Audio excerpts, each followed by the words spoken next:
welcome to the show, Vivian. Hello. Thank you. So my favorite question to start off with is, what is your sober date? It is June 6th, 2022. Oh wow, so you got like 2.5 years now. Yes, sir. That's awesome. June 26th, huh? Yes. What was going on June 25th of 2022? So I had recently separated from my third husband, and there were some situations that happened with him that uh, put me in a really bad spot. I had been sober 4.5 years prior to that. Started my own business, my own cleaning company, and it was very lucrative. We had taken trips and stuff. I took my oldest son, to Hawaii for his 17th birthday. We just thought I was living pretty good, and there was extenuating circumstances that happened with my third husband, and it was my excuse to fall off the wagon and start to drink again. And I went down hard. I cut off all of my hair and You went full started. Britney Spears. I did. It was so bad. It was so bad. I was like, well, nobody will find me attractive if I just cut off all of my hair. And so that was, yeah, I was getting ready to move to Oklahoma, which is where I'm from. And had everything in my house packed up. My youngest was going with me, my youngest son, and my oldest was going to stay here and go into the military. So, sorry, my dog just stop. Bonnie, out. So we had everything packed up, and I was getting ready to leave, and I was headed out to go get my eyelashes. I used to get my lashes done, taken off, and I got pulled over with two kids in the car out in a different county and got locked up and was in county for 7.5 months before I went to prison. So why was it such a big repercussion? I'm sorry. Why was it such a big repercussion? Like, how come you got so much time? Was that DUI? I had been to prison prior to getting arrested this time for my DUI. I had three DUIs. This was my third one. Um, I had been off of paper and out of trouble for a really long time when I got arrested for my third DUI. And that doesn't count the countless times that I had driven under the influence prior. This just so happened to be one of the times I got caught. And my blood alcohol level, this was me functioning, was a 0.497. Yeah. I passed every field sobriety test except for the breathalyzer. I was drinking my breakfast, lunch, and dinner. It was bad. I went through DTs for 2.5 weeks in county. They didn't take me to the hospital. So You could have died. I definitely could have died. Yeah, that Almost, my almost like you should have, yeah. because you know. Well, let's backtrack. You said you're from Oklahoma. Yes, yeah. I was born and raised in Oklahoma, and I moved to Idaho to help my grandfather with the farm. He was getting too old to really maintain it himself, so we moved up here to help with that. Okay, so you were born in Oklahoma. Did you have any brothers or sisters? I have an older sister. She lives in South Dakota. We do not talk. I haven't spoken to my sister in over 10 years, and a lot of that has to do with my alcoholism. Like, when you're caught up in your addiction, you're extremely selfish and self-centered, and the only thing you care about is you and your next drink. And Yeah. unfortunately, I burned a lot of bridges, which included losing some family because of it. Now, when did you start drinking? How old were you? I was 22, actually. Really? You're a late Yeah. bloomer. Yes. I quit, or I'm sorry, I started drinking after I gave birth to my second child and quit breastfeeding. I was I was married to my first husband at the time. We lived out in a little tiny town. We're in Parma, Idaho, which is where we moved to in Oklahoma, or from Oklahoma here, to help my grandfather. That's where the farm was. All And right, I was so you grew up in Oklahoma. You didn't start drinking until you were 22. correct. Um, your parents stay together? No, my mother left my birth father when I was 2, and he was murdered when I was 12. He had gambling debts, and he also was an alcoholic, and he didn't pay back the right people in time. So they didn't find him until like a week after he was murdered. It was blunt force trauma to the head. So, but Yeah, I I had know this. that I'm a dual diagnosis. I'm a tri diagnosis. I'm an alcohol. It's funny because before we got on this, I was doing my GA meeting. I Okay. do I do NA Monday to Friday because I identify an NA as an addict and alcoholic. I started drinking at 11. Oh, wow. Um, and so I'm definitely an alcoholic. I'm definitely a drug addict, and I'm definitely a compulsive gambler. And I do GA on the weekends and NA during the week, and that's how I spend my week. 7 days a week, I'm in different fellowships, and I'm talking about my isms. I'm proud of you. And yeah, That's thanks. yeah. It's been 121 days since I placed a bet. Good for you. So I'm getting there. I'm not I swore off sports for the year.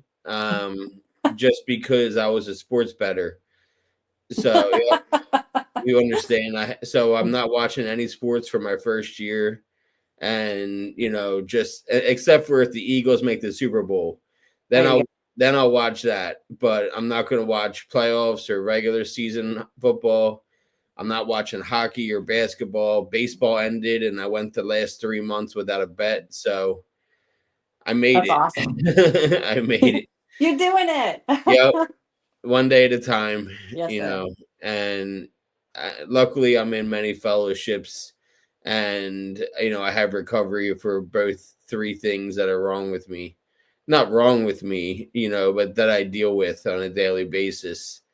Um, so I'm sorry about your dad. That's wild. And, I definitely relate with your dad, when it comes to, see, I had a bookie back in Jersey when I lived in Jersey. So I know what it's like to owe scary people money. And, Yeah. now sports betting is legal in Pennsylvania. So all you need is the app on your phone and you can bet on sports all you want. Oh Um, no. and it made it so easy to because and also the shitty part is that it tracks your bets and tells you how much you won and how much you lost. And in the last 5 years, I'm down $10,000. Yikes. I've won 45,000 and I've lost 55,000. Dang. So like I could own a house right now and not be cooped up in an apartment if it wasn't for my gambling. Isn't that it sucks how that all comes to light. Like my It, sobriety app says that I've saved 48,000 and some change so far. So I understand what you're saying. yeah. And all right, so you went through high school without a drink. Even were you living with your dad or living with your mom? I was living with my mom. My mom married a man that she met in Oklahoma who moved up here with us to Idaho. Um, my dad, I hadn't seen him since I was 2. So when I found out that he had been murdered, it was really, um, unfortunately, I really didn't have any emotion towards that because I didn't know him. He wasn't around ever that I could remember. There's like a couple pictures of me with him as a kid, but he's got a cigarette in his mouth and a Budweiser in his hand in both the pictures. So, it's just kind of the lifestyle that I unfortunately ended up becoming. I was just like my dad. My Yeah, mom was never a drinker. We had alcohol in the house with me growing up, and I never saw my mom under the influence. Like, I can't even remember honestly seeing her drink. that's So. how it was for my parents. So what happened was all good stories start with what happened was. Um, what happened was um, my parents weren't big drinkers, but they knew how to throw a party. So they would get liquor for the parties, and all the leftover liquor would go into the basement. And so I would go down to the basement and steal liquor because I knew they wouldn't notice it because they weren't going to drink it anyway. Literally, I had to brush dust off of the bottle of Jack or the bottle of Captain Morgan that I stole. Oh. you know, like that's how long it had been in the basement that it accrued dust. And I would drink all the time in my bedroom alone. So I've been drinking alcoholically since I was 12. Oh wow. When I was 11, it was more experimenting. Like my friend and I would go make Captain and Cokes and all that kind of stuff. And, but by the time I was 12, I was drinking alone. Um, so you got married young then? Oh yes, yeah. With my first husband, I had had my oldest son, and I got pregnant with my youngest son with my first husband, and he already had two children. So by the time I was 21, I had four kids, and I was basically stuck out in a podunk town, and I was the Stepford wife. I was meant to be seen and not heard. Barefoot and pregnant, the women don't wear watches because there's a clock on the stove. And that's just not, I mean, I had my own business when I was 12 with my sister through the church. So me being stuck at home, not really doing anything. I had a very immaculate home. My yard was pristine, but I was bored. And after I was done breastfeeding my youngest, I would play Guitar Hero during the day when the house was clean and drink some vodka. And I always put it in the bottom of like the dirty clothes hamper because my husband never did the laundry.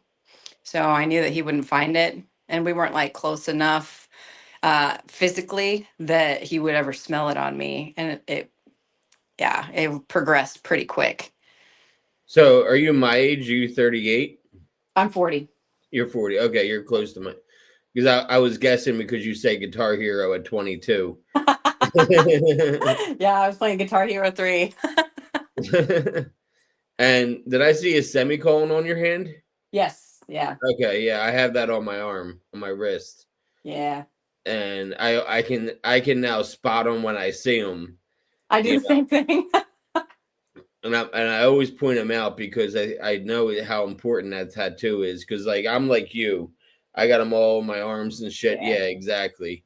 And I'm getting my hand done soon, and I had one tattoo when I got into recovery, and now I counted the other day for somebody and it was 55, Wow. Yeah, and you're like 1,000 something days sober, right? 17. Well, so I have four different dates that like are important to me. I have 4/25/18 is when I quit opiates. I am 1,116 days sober from alcohol, which is February 29th of 2020, leap day. Um, like I'm never gonna drink again because my alcohol free date is so unique with it being leap day. Right. I never want to lose that date. And I have April 1st is what I'm clean from benzos and weed. April Fool's Day. April Fool's Day. Yep.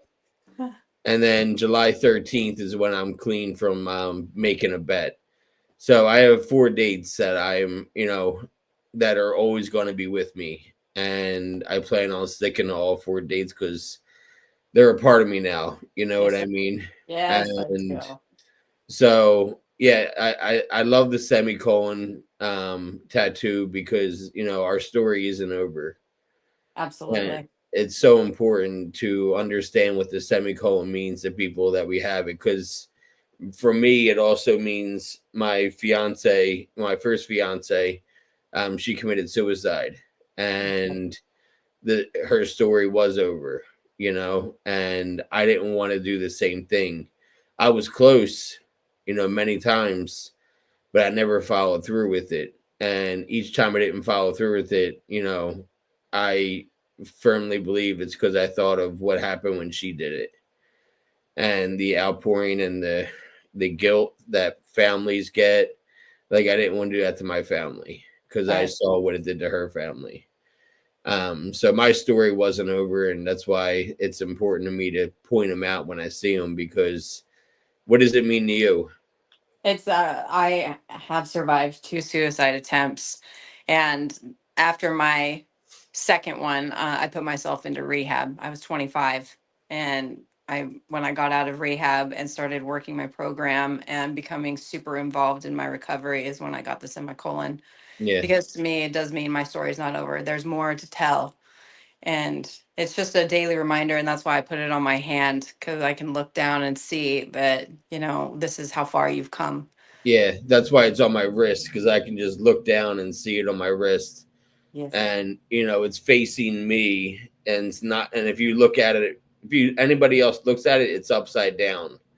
But to me, it's right side up, because the tattoo is for me and not Yeah. you. Yes. You know, I have progress, not perfection. Same thing. I have it on my arm, underneath my elbow, and that's a daily reminder. It was actually the first tattoo I got in recovery.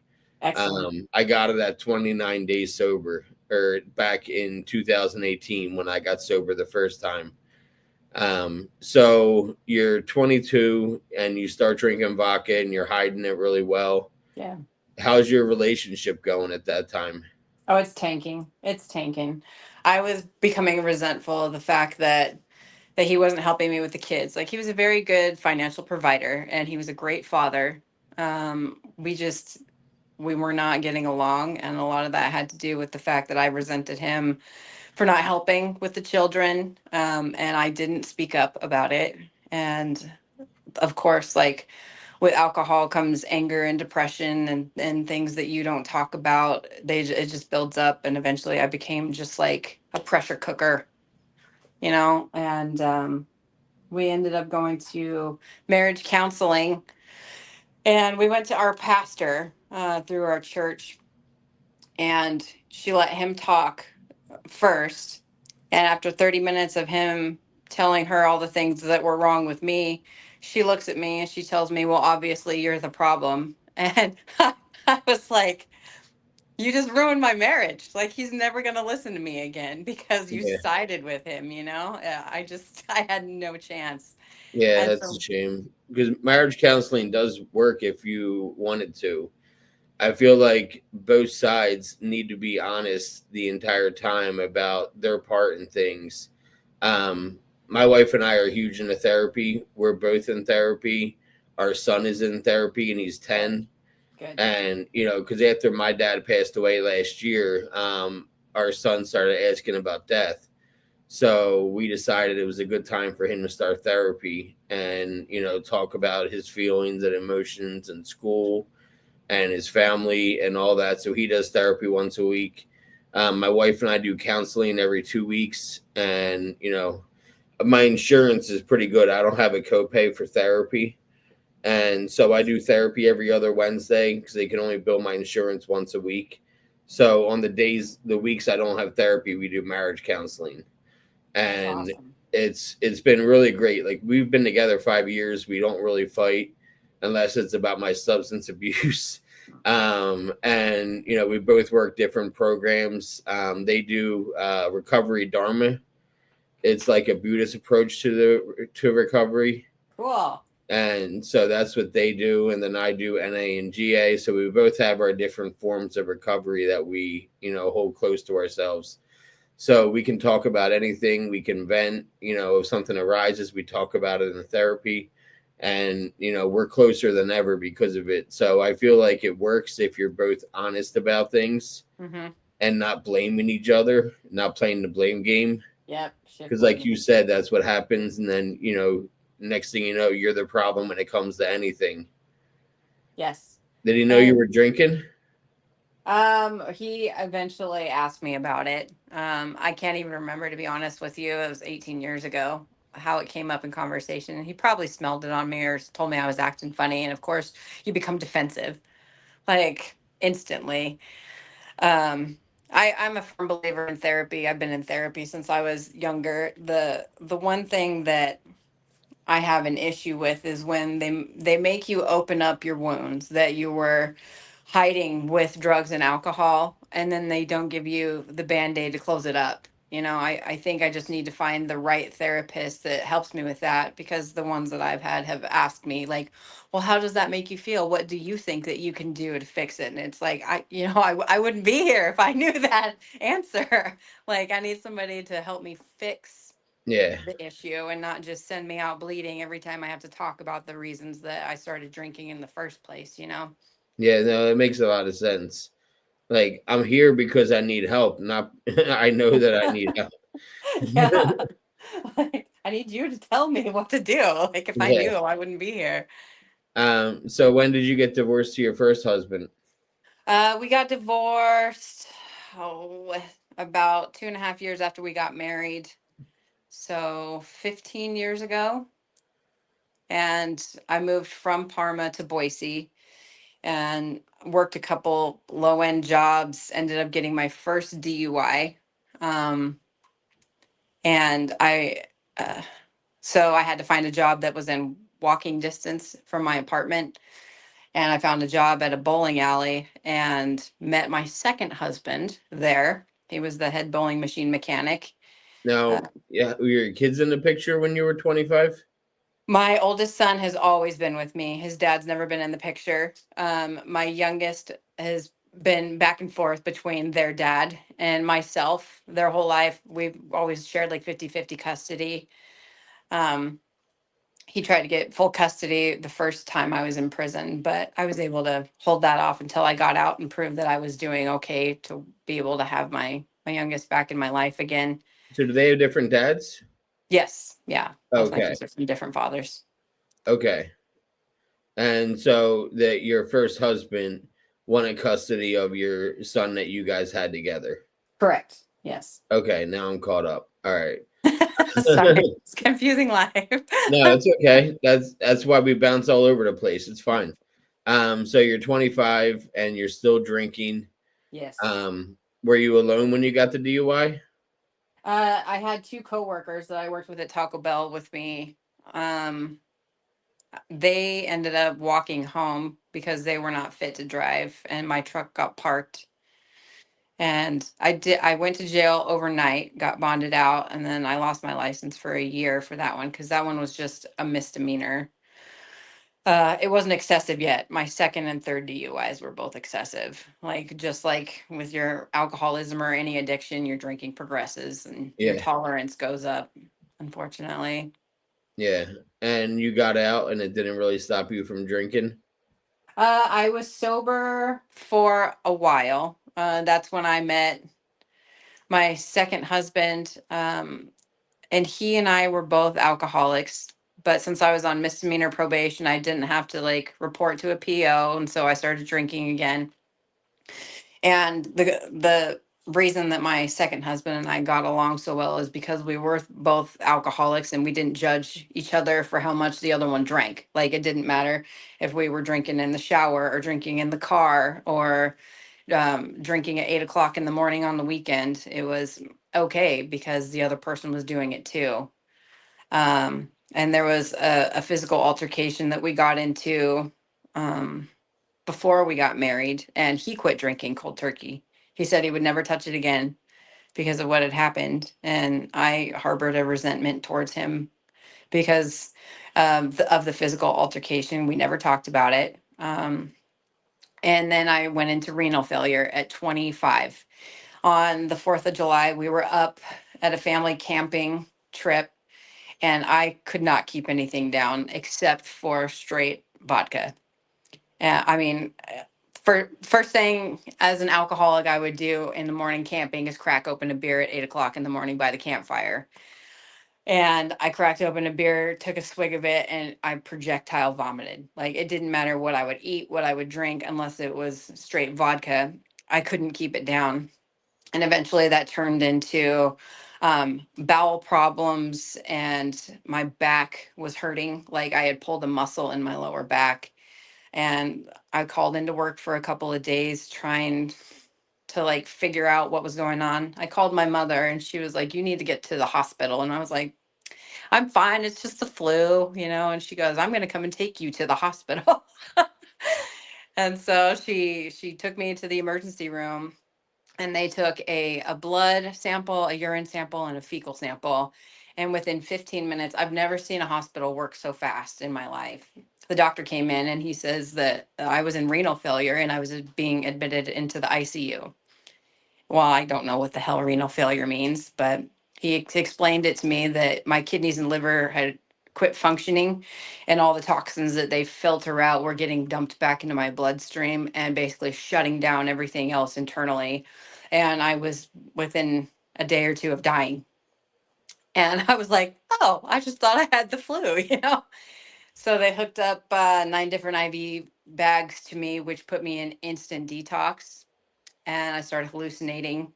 I ripped out all of my IVs in the hospital. They had to um, strap me down to the bed.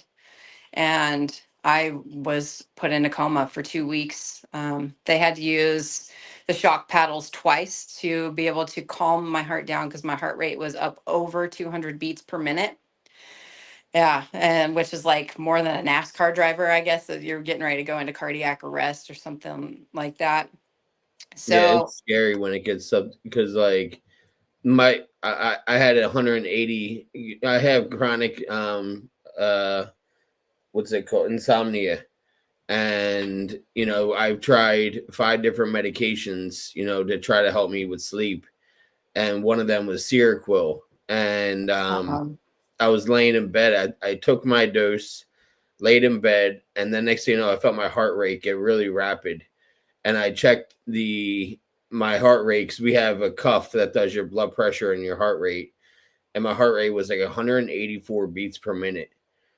And I did the thing that everybody does. I googled high heart rate with Seroquel, yeah. and like the recommendation in bold highlighted was go to the hospital immediately. Like this could be lethal. And so I went to the hospital. They gave me like Ativan and fluids, and I couldn't leave for like 3 hours until my heart rate got under 120.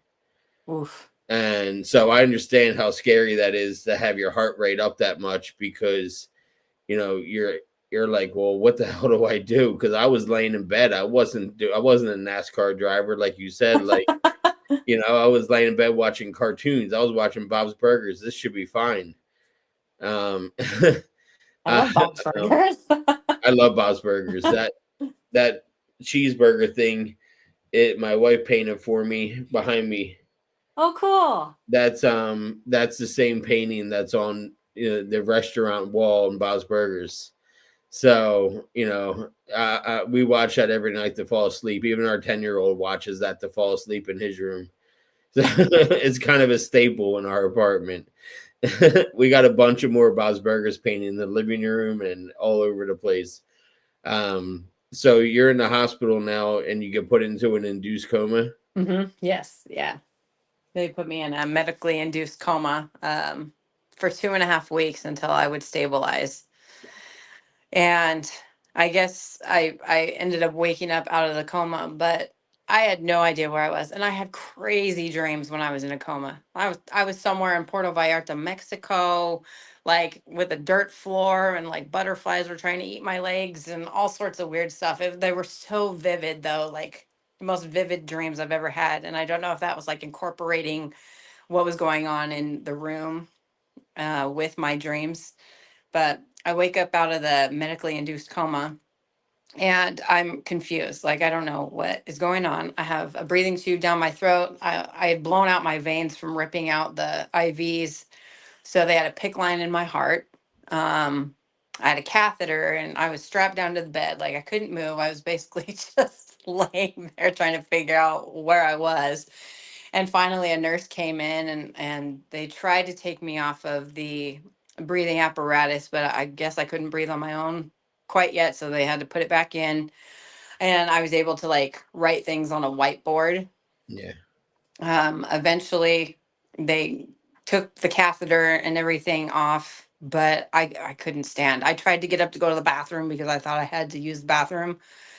And when I stood up, I hit the floor like a sack of potatoes. I fell because your muscles deteriorate as you're laying there. Yeah. I had gone from like 150 pounds down to 122. Like my legs didn't touch together. Like my chest bone was sticking out. I looked emaciated, but I had lost all my muscle mass and everything.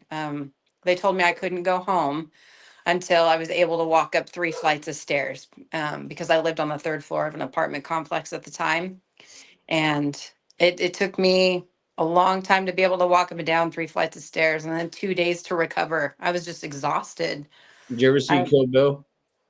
yes, dude. So in my dreams, I actually had dreams of like the Hiroshi Hanzo sword and everything. It was weird. Go ahead. She because that's you reminded me that's what happens when she wakes up from her coma in the hospital and she doesn't realize where she is and she tries to get out of bed. She immediately falls and pulls herself up and tries to figure out what's going on, and then she seduces that guy. Remember that? Yeah.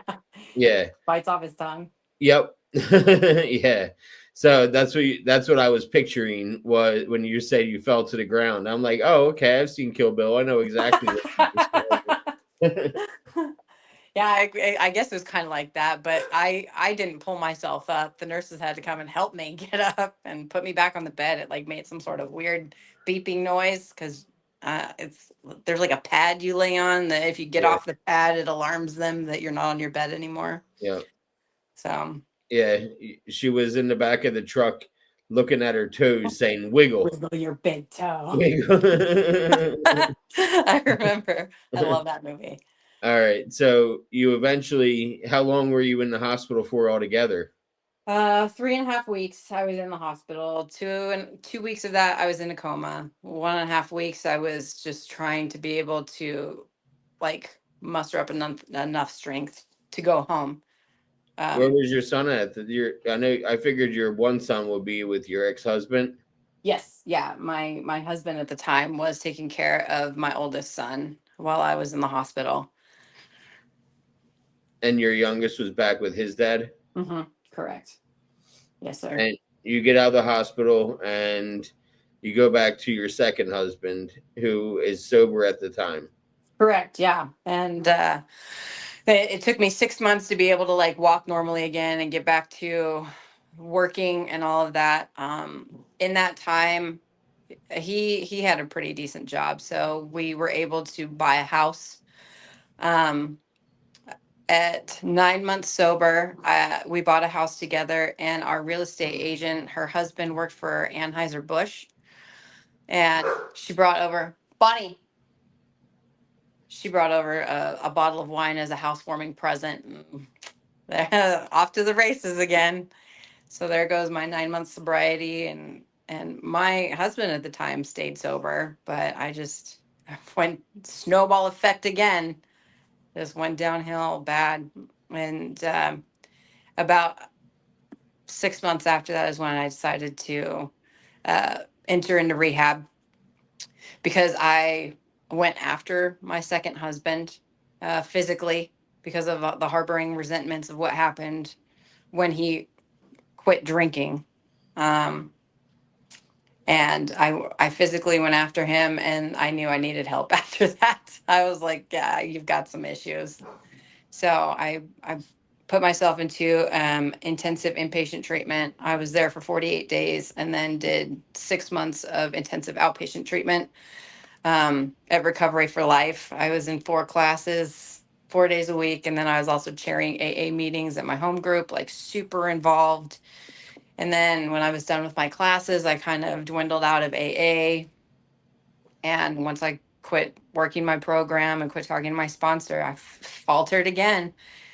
I just, No, I it, get it. That's what happened with me with my relapse, last year. I stopped talking to my sponsor. I stopped having that connection to my higher power. I mhm. stopped going to meetings, and eventually you relapse. Yes. And it's a tale as old as time. And it took me a little while before I relapsed, but when my dad passed last summer, I started smoking every day, all day. You know, Before that, it was to fall asleep, or if I wasn't eating and I needed some, appetite. Yeah. That like using it as a medicine. But once that happened, I all bets were off. I was smoking all day, every day, and didn't matter if I was working, if I was laying in bed, if I was watching TV. I always had a reason to smoke. And I'm happy today that I quit weed. When I quit benzos, and it definitely wasn't easy, but it was 100% worth it. Now, how long before you guys divorced? Because you relapsed with drinking again Yeah. after having 9 months. You know, how long was it before you guys got divorced? So, um, after rehab and after doing IOP and everything, he and I sat down together and mutually worked out our divorce papers. He became a traveling electrician, so I was able to stay at the house with the kids and take care of the house while he was gone. He was only home 2 weeks out of the year. And so I basically stayed and took care of the entire house and everything while he was gone.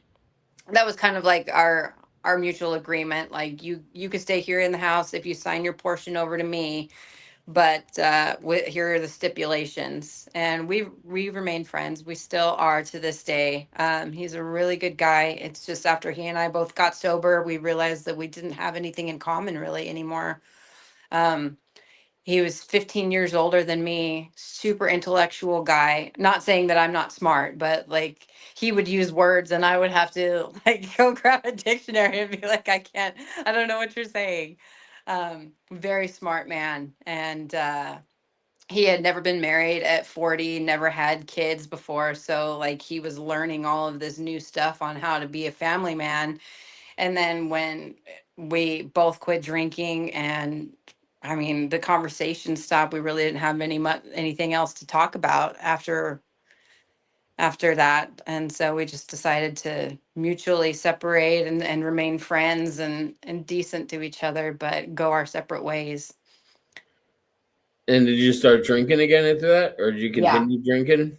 Now I after he left and started going on the road, um, my 30th birthday came around and I had never done drugs. Like I had smoked weed a couple times in high school, but like that was never really my thing. But my 30th birthday came around and my coworker had brought some cocaine from California in with him to come and celebrate. And we went bar hopping and he, we went back to his hotel room and he and his buddies had lined up like lines of coke and I like the only thing I knew about coke is how to do it on movies like Pulp Fiction and Scarface, that kind of stuff.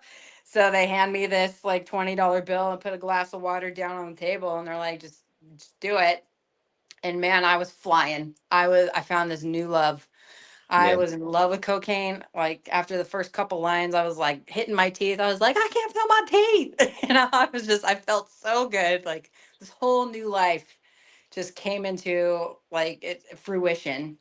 yeah. No, And, I know exactly. Wait, cocaine and alcohol go together like milk and cookies. oh, it was great. I Yeah, felt so good. And and you get that little drip in the back of your throat, hmm and you light up a cigarette, and all bets are off. Once you smoke that cigarette after that first line, you're like, holy shit, this is real yeah, good. it And increases the high by 10%. yeah, like I Yeah. used to, I used to do coke. I used to snort lines of oxy, and I started doing. I was never an injector. I never like you as IV user, but I was a snorter. So I would snort lines that were like coke and oxy all in one line, like speedballing that way. Yeah. Whatever I could do to, and then I would drink on top of that. hmm Like I would be on 100 milligrams of oxy, and I'd be drinking.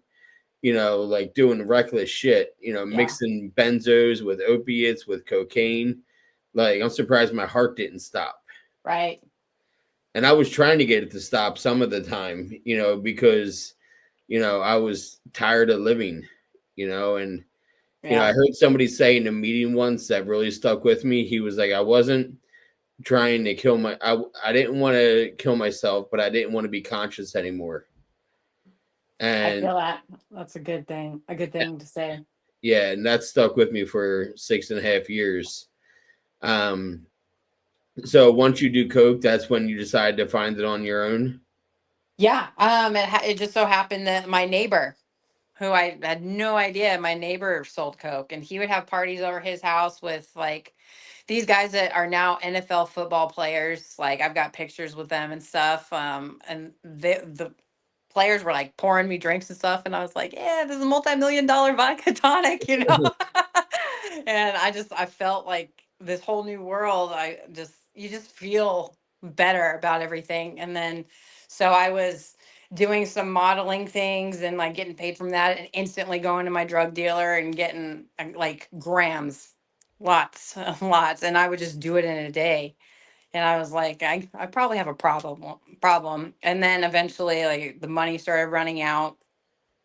So I quit doing coke for a while. And then I met this guy in 2016 who introduced me to meth.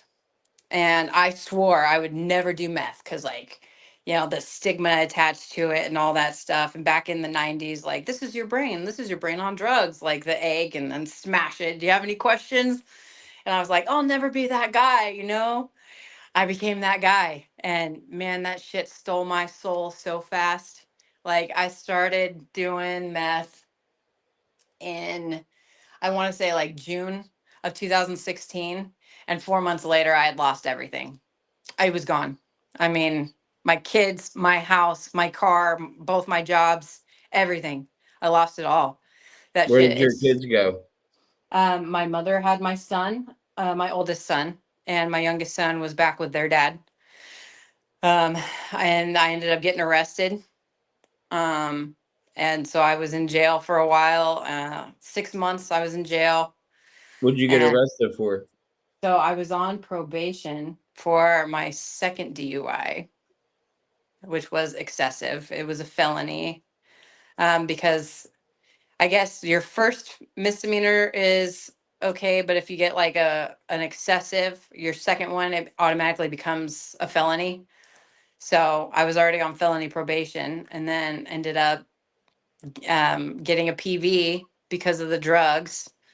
Um, I went to go pick up my oldest son at school, and my his SRO knew I wasn't supposed to be driving, so she called my probation officer, and they held me there at the school with like a canine unit while they searched my vehicle.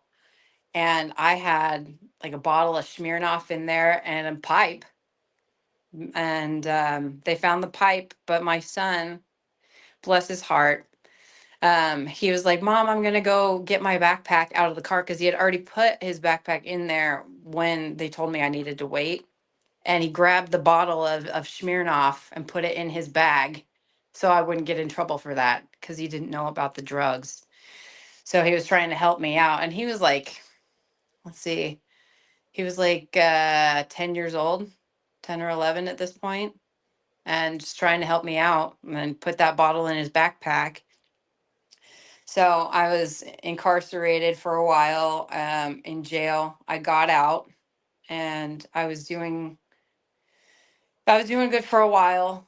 And then I hooked back up with that boyfriend who got me into meth in the first place. And I mean, all bets were off. And so I ended up going to prison in 2018, because they were like, obviously, you just can't get your shit together. So let's put you away for a while. I went and did some prison time.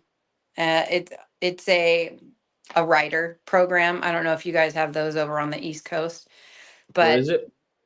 writer program. It's basically, you're in prison, but it's like intensive inpatient treatment. You have to take classes in order to get out, and it's like a 6 to 8 month program. So it's not like a full on prison sentence, but you are incarcerated at a prison in order to do classes. Oh, you So, know what? I think Destry explained that to me oh because yeah, yeah, you found me through Destry, yes, and I'm pretty sure she did something like that a couple times. you did. Is that how you guys met? I met her in jail. Okay, Yeah, I met her in jail. She was like catty cornered for me bunk wise. So that's how I met Destry. that's cool. All right. So, how long were you in prison for? I did about altogether like 7.5 months. And I got out, and that's when I really got my shit together. Like, I worked at this gas station that was close to where I lived, so it's within walking distance. Um, and I was there for 3 years, but after 2 years, I started like doing cleaning businesses like on the side. I was able to drive again after 2 years. And so I got my license and I started going and cleaning people's houses. And it was lucrative enough that after 3.5 years of working at the gas station, I was able to quit that and just start up my own cleaning company. And it was thriving. Like, I had six employees, I had commercial and residential businesses.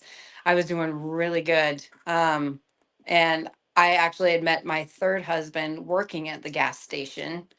um, he was friends with a guy that I had been dating, and he would ask me about him at the time. And when we broke up, he would come in and ask me like, "How are you doing? I saw that you guys broke up," that kind of thing. And this gay guy that I worked with always was nudging me. He was like, "Man, I would like a piece of that," kind of stuff. And like, I never paid attention to him because, like, when I'm in a relationship, like, the only person I see is the person that I'm with.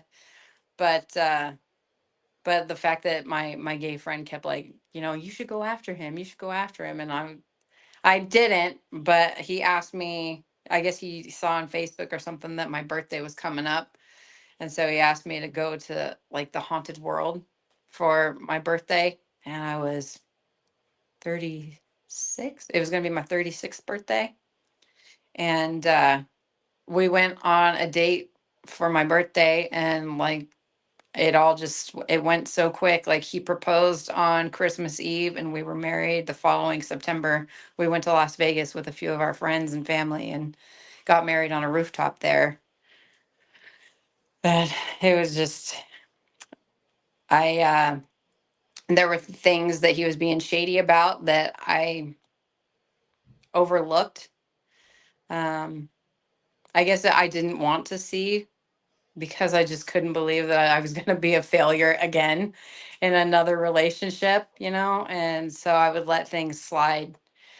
Um, and come to find out, like, he kept telling me that all the money that he was making working out of town was going towards bills, but I was paying, like, the house payment. I was paying all the power and the cell phone and for all the food and for all the kids and and the car payments and the truck payment. And I was like, "Where's all your money going? Like, you're working out of town, you get per diem, you're getting time and a half all the time. Like, where's your money?" And he kept saying that it's going towards bills. And I was like, you have a truck payment and it's an older truck, like, it's $200 a month. Like, where's your money? Eventually I just started getting like irritated. I'm not the only one in this relationship here, I need some help. And come to find out, he had a gambling addiction. He was going to the casinos when he told me that he was going to bed, and he was losing everything. And eventually it got to the point where he tapped into my savings account from my business and gambled all that away. And I told him I was just done, you know. Um, we tried marriage counseling. We went and saw a counselor a couple times. And I was like, "Well, why don't we do a getaway?" And there's this place in Paradise, Montana, that's like this hot springs and like log cabins on the river, really beautiful setting.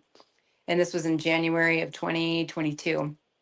We were trying to work things out, going to counseling, and I got this vacation for us. And while we were there, he ended up, we had a couple of drinks. And he told me, like, "Don't say or do anything that's going to piss me off." And I should have taken that as like a red flag, because he's not a drinker anyway. Um, and oh, and he had also started using coke and meth again, unbeknownst to me. Uh, and he was asking me about it while we were there. And we were going to play this like game together to kind of like spice up our marriage. And I don't even remember what I said or did. Oh, okay. What am I allowed to say on this? Like, Anything. okay. So he was uncircumcised and like he asked me to perform fellatio on him. And I was like, your dick stinks. And he lost it. He absolutely lost it on me. And he basically he raped me, sodomized me, and then locked me out of the cabin without any clothes on. I had a robe on, and it was in the middle of Montana in a snowstorm in January. He threw my cell phone and the truck keys in the river, locked me out in a blizzard. He was all, "That's what you get, you fucking bitch." So I'm stuck in the mountains with like nothing on, bleeding. So I ended up running up to the main, um, like the lobby of where you check in and everything, which is like a quarter mile away from where our cabin was. And it was past 11 o'clock, which is when they close, but the door wasn't locked. And I come bursting in, and he's yelling at me from behind, like, "Get your ass back here," and all that kind of stuff. And he got in the truck. He had his keys, and he got in the truck to come after me, but I was able to make it to the lodge before he was able to get to me. So I go bursting in the lodge, and the security guard is standing at the counter with the gal that works behind there. And he's leaning on the counter. He's like, "Ma'am, we're closed. You can't be in here." And I was like, "I need help. Like, my husband is chasing me and he just attacked me." So they put me in the manager's office and they called paramedics, and the security guard detained my husband and waited for the police to get there. Um, I ended up going to the hospital, and uh, I didn't do the test kit that they wanted me to do. They were telling me it's going to take this long. And I was like, "Listen, I have to get back to work. Like, I have a job I have to get back to. And if he's going to be incarcerated, there's nobody else to take care of my kids. I'm just going to go." So I ended up getting a flight back because I had some friends of mine like buy me a plane ticket and send me back home. And I, I don't know what happened. I was at the airport, and I remember sitting at this restaurant looking out at a tarmac. And the next thing I know, there's a man or men like behind me yelling, "Quit resisting." And there's blood all over the ground in front of me. I have no idea what's going on. And after that had just happened with my husband, and then I wake up to men yelling at me to quit resisting, and I can't move, and my face is on the ground. I'm gonna fucking resist. Like, I don't know what the fuck's going on. I can't see anything. It's just men yelling at me to stop resisting. So I ended up getting arrested. I guess I had gone, they told me that I wasn't mentally okay to fly. And so they put me on a no fly list that night to leave Montana. And so the security guards from the airport took me to this hotel that is by the airport to be able to like calm down. I'm not sure. At this point, I wasn't sure how I got there or any of that stuff. I'm trying to piece it together, but I ended up getting arrested and going to jail in Missoula, Montana. And they got me with like resisting, obstruction, disturbing the peace, and like battery. And when they told me when I'm being booked in, like the battery thing, and I said, "Did I hit somebody?" And they said, "No, you didn't hit anybody, but you threw a computer at someone." And I was like, "Where the fuck was I where there was a computer?" I eventually like I got this really cool public defender that is from Idaho but lived in Montana. He was working my case, and I was like, I genuinely have no idea what happened. Can you please like help me piece together things? Because I just remember sitting there looking at the tarmac and then waking up to cops on me. So I'm missing about 2.5 hours of time. And I had like a breakdown, like a mental breakdown while I was sitting at the airport. I don't know what triggered it, what happened, if it was because of what had happened with my husband. But when they put me on the no fly list and they took me to that hotel, I go to check in, but when I walk in, this is me watching the video camera footage now, like trying to figure out what happened. Like there's me walking in these two sliding glass doors, and I keep like looking out the doors. Like I'll back up, and I would talk to the receptionist. There's two girls behind the counter, and I was like, please help me. He's coming after me. And the girls are like, do we need to call 911? Are you okay? And I was like, please help me. I'm just freaking out. Like, keep looking out the doors, keep going to them. Like, and I'm getting mad at them that they don't understand why I need help. And so one of them's on the phone with 911, and I run into like the little snack area where there's like like vending machine stuff and all that, and I start like punching this door that has the drinks in it. And I hit it like 6 times as hard as I can. It doesn't shatter the glass, but then I open the door and I pull all of the drinks out of the machine, throw them on the floor, and then I run back out to the counter where the girls are. And I'm like irritated as fuck that they're not helping me still. And they don't know what I need help with. And I keep looking out the door. And then one of the girls says something, and it triggered me to the point where like I went to go after them, but I couldn't get over the counter. And so I ended up like running out the door, and there's no cameras outside that show what happened after I run out the door, but I somehow make it back over to the airport, and I'm missing a shoe at this point. Um, and the video cam chest footage from the police officers, um, show me I'm sitting in like this empty hallway, the with the chairs that are back to back at an airport, like when you're sitting there Yeah. waiting. I'm sitting in this empty hallway, like just rocking back and forth in this chair by myself, and this cop is like, are you Vivian? Is your name Vivian? And I wouldn't respond to him, and I was just sitting there like rocking back and forth, like just zoned out. And he said, is your name Vivian? Ma'am. And he touches me, and I freaked out, and I was like, don't fucking touch me. And he was like, I'm just here to help you. Like, we just want to make sure you're okay. Like, we need to get you some help. And I didn't say anything. I just kept doing like the rocking back and forth staring thing. And he touches my arm again. And I said, don't fucking touch me. And I got up and started running down this empty hallway with one shoe on. And they eventually catch up to me.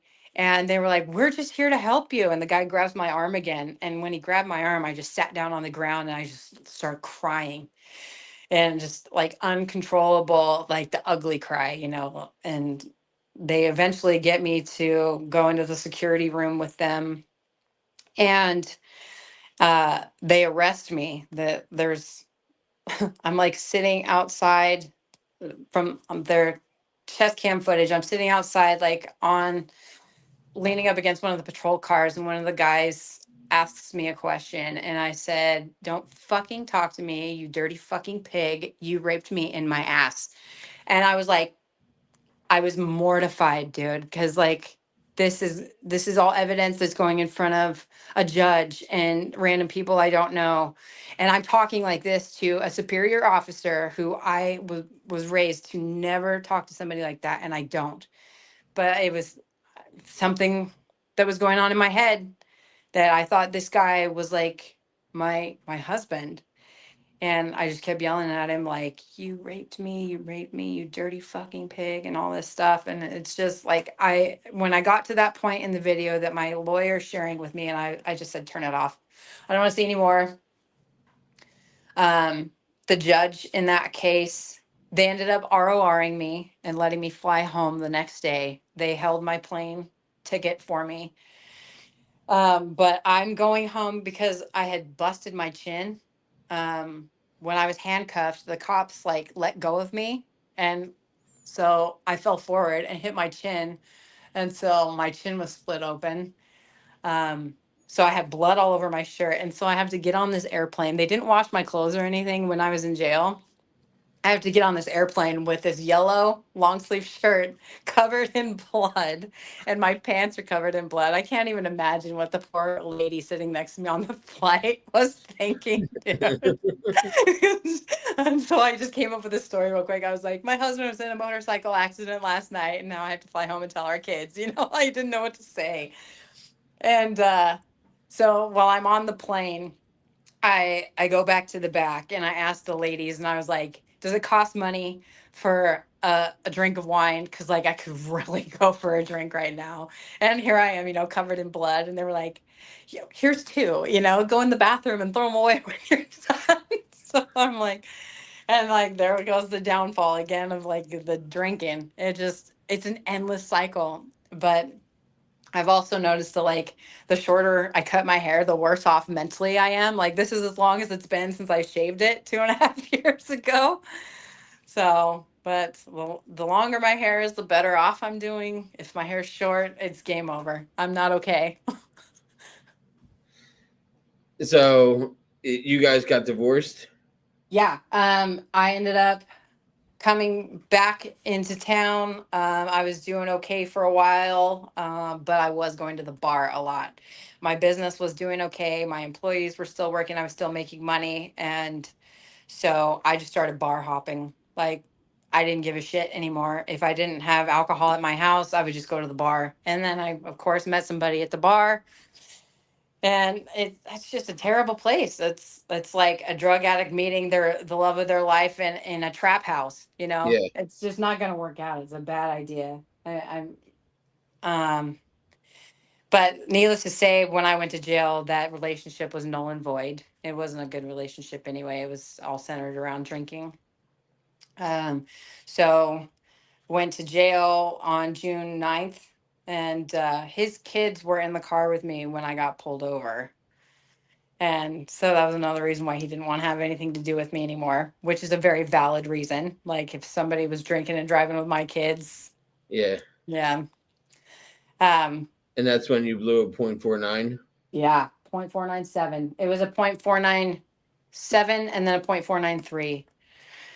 And I asked the police officer, I was like, when was the last time that thing was calibrated? Because that doesn't seem right. So they did it again. Yeah.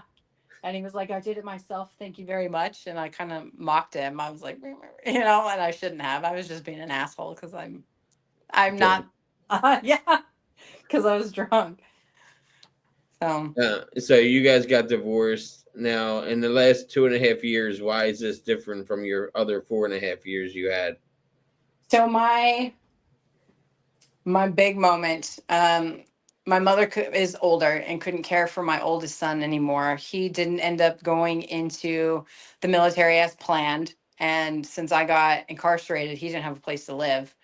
So my sister, who I don't talk to, ended up taking my son in, and my sister's a psychology major and did all this self-diagnosis stuff on my son, saying that he has all these mental disorders and everything, which isn't true. But she was trying to get money from the state and put my son on social security disability and collect those checks. And because he had to do like a competency test and all that stuff, but while he was there, like she basically had him in a room the entire time. He wasn't allowed to leave the house. And um my mom my mom went to go visit my son for his 18th birthday in South Dakota, where my sister lives, just to check on him too, because my sister's a pathological liar. And when she says that everything's fine, my mom really didn't believe her. So she went to go see herself, and my son was very skinny, very withdrawn, lethargic. And when I because I was calling my mom from prison, and I was like, when you go, can I please talk to my son? Because my sister hadn't allowed me to talk to my kid this whole time. So it's been a year and a half since I've been able to speak to any of my children, which I mean, I brought that on myself. That's my fault. But so when my mom went, she was like, I don't, your sister's not going to allow you to talk to him. And I was like, you are the mother. Like, let me talk to my kid, please.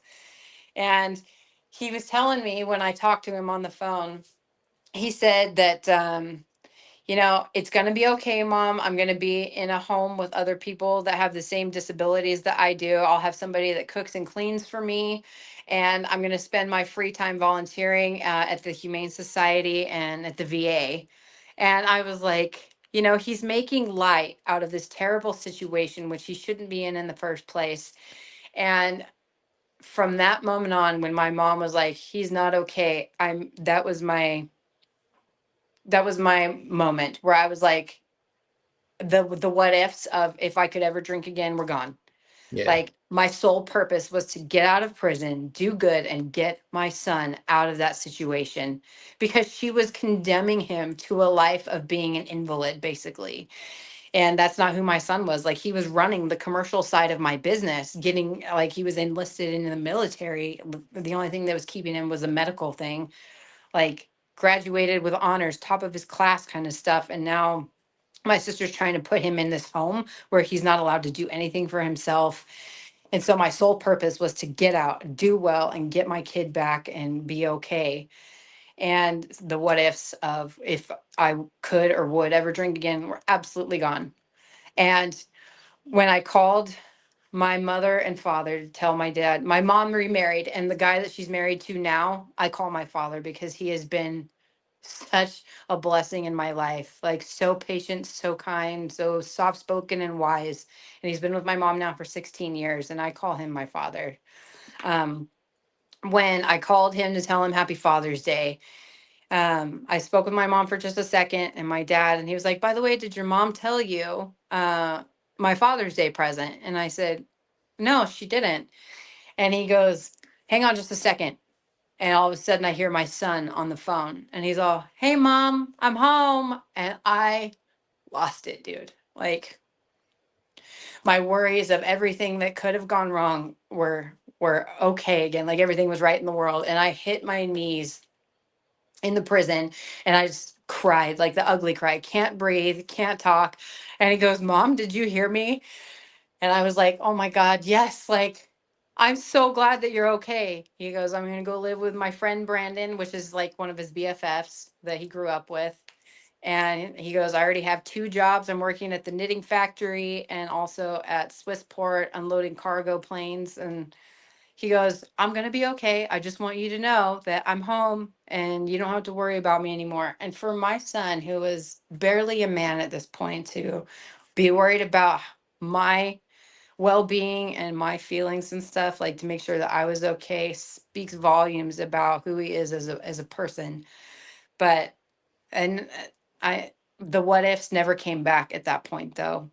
Like, that was the moment in my life where, like, I knew I would be okay not drinking anymore because of this. And even when that opportunity of uh the what ifs could come back, it wasn't even a thought in my mind.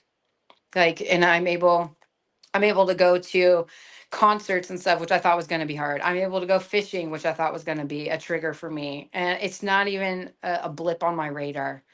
Like, it's so cool to be able to do the things that I thought were going to be extremely difficult for me to do, like concerts, like not getting a couple drinks at a concert, or not doing it camping or fishing. And it's not even. Yeah, those, and it comes and goes like really easily when you're committed to it. I remember the first Thanksgiving, my wife and I had, and since we had quit alcohol 8 months before that, and is Thanksgiving Eve a big drinking night for you guys? No, no, it never was. It was just big family Okay. gathering. With Thanksgiving Eve, what she used to be a bartender, Mm. and Thanksgiving Eve in a college town is usually pretty busy with kids getting drunk, or kids coming home from school and they're drinking and meeting up at bars. And it was Thanksgiving Eve, and my wife said to me, "Oh shit, I didn't even realize it was Thanksgiving Eve. Like, usually I'm Mm. drinking at this point, and it's not even like a thought." And I was like, "Yeah, I know. Like, I didn't even think of the date. And then I got through my sister's wedding, my brother's wedding. I Yeah. was a groomsman in my sister's wedding. I was best man in my brother's wedding, and it didn't even phase me, like, being around. And both were open bar, right? So, like, I could have drank for free and partied and everything like that, and it wasn't even like on my mind whatsoever to go get a drink. And I could never fathom getting through a wedding without a drink, you know? Right. like every wedding I'd been to was open bar, and I got really intoxicated at. So, how long was it since you got out of jail? I got out August 25th of last year. So I've been out over a year now. So you spent like a year and 3 months in Yeah, I did 7 months in county and then did around 8 months in, um, prison, yeah, and you yeah, got out last August. So you've been out about a year and a few months. correct. Yes, sir. And did you get married again? No, no, no, no, no. That's just it's a hematite ring. It takes all bad energy out of you. And my, Oh, okay. it's, no, it's just a hematite ring to take all the bad juju out of my body. To deter any future men, like, nope, I'm married. Right. Sorry. No, no. All right. I, Well, I I'm glad you're doing so well. Do you go to NA or AA or anything? NEAs? Yes. So I chair my Monday home group AA meetings, and then I was asked to volunteer out at the prison where I was incarcerated at. So on Tuesday nights, I bring worship out to the prison that I was incarcerated at. Wednesday nights is Freedom from the Inside, where we go, and it's just a recovery based program. It's neither NAAA, GA, or any of that. It's for everybody. And then Friday nights, I bring AA out to the prison. And so I'm like super involved where I used to be held. And I let them know like how much it has changed my life, being able to be out there, do the programs that I did, get out and continue to do well. Like I'm telling these girls that prison isn't meant to be a revolving door. It's meant to be like a staple, like the building blocks of your foundation, and then from there you can build a sturdy home again. Like Yeah, this is the bottom to build a great and sturdy home. And it doesn't have to be a revolving door. Prison doesn't have to define you. It's meant to help you leaps and bounds into becoming the woman, the daughter, the sister, the mother that you were meant to be, that you can be. yeah. That's awesome. I'm so glad you're doing so well. Thank you. And I'm really glad that you're part of a program doing H&I. For people that don't know, is hospitals and institutions. Yes. And do having an H&I commitment that you do more than once a week.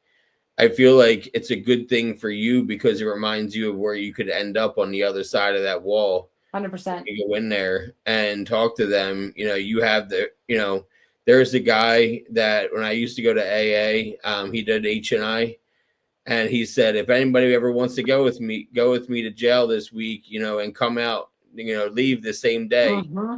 let me know, and you can come with me, and we can both leave at the same time and not have to stay in there. Yeah. And I always thought that was funny. And I think it's amazing what you're doing. Thank And you you. got your kids back? Yes, yeah, both of them. My oldest son lives with me now. He actually just left for North Carolina this morning to go see his girlfriend. And my oldest lives here in town with their dad, but I get to see them. We just had family pictures taken because my father asked for that for his birthday. So I just got a whole bunch of family pictures done. And it's really cool to be able to have that in my life again. I know that I can't ever make up for the time that I spent drinking and choosing my drugs and alcohol over my children, but I intend on spending the rest of my life making it up to them to Yeah. prove to them that they are more to me than my addiction. And your story's not over. That is 100%. Story's not over. Well, it's awesome meeting you, Vivian. Thanks for being so open and honest about your past. Thank you, It's Jason. never easy to kind of replay the tape, but I find that it's important because your story is going to be able to connect with at least one person Yes, to sir. where they're going to, see themselves in you. Hell, if Destry watches episode, because I've already interviewed her, she's going to be able to see herself in you. And I think that's so important to put these stories out there and to help people tell their story because, early on when I started this podcast about 3.5 years ago, I got 200 plus episodes out. And early on, I was so obsessed with, I want to get views. I want to get views. I want to get views. And then I'd be like, shit, that only got 20 views. This sucks. I didn't do it right. And, I had a girl reach out to me from the UK. She said, "Hey, I'm from the UK. I just watched 8 episodes and I wanted to let you know I was going to rehab tomorrow. Thank you." Oh my God, that gave me goosebumps, dude. And I'm still doing that show and I don't care about the views because of people like her. Yes. One So person. exactly. Yeah. So if you're watching this and you're that one person, I appreciate you and reach out to me and tell me that, because that's going to keep me going for another 3 years. 100%. Yeah. So thank you again, Vivian. Yeah, Thank I'm you, so glad Jaden. to meet you. Have a great day. You too. God bless. Bye Bye. bye.